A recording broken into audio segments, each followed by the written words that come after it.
சுரக்காய் கோஃப்தா எப்படி செய்கிறதுன்றத இந்த வீடியோவை பார்க்கலாம்.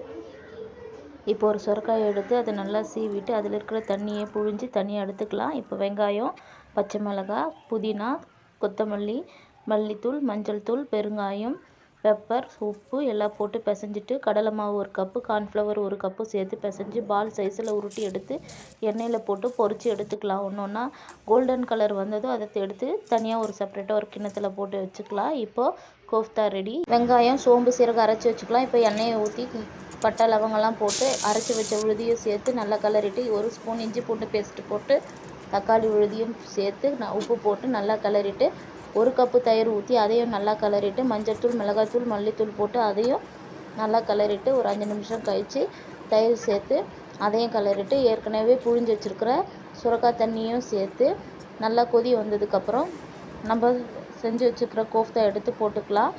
போட்டுட்டு நல்லா கொதிச்சதுக்கப்புறம் ஒரு கிளறிட்டு இப்போ மல்லித்தழையை நம்ம கட் பண்ணி தூவிக்கலாம். தூவினதுக்கப்புறம் நம்மளுக்கு சுவையான ருசியான சுரக்காய் கோஃப்தா ரெடி.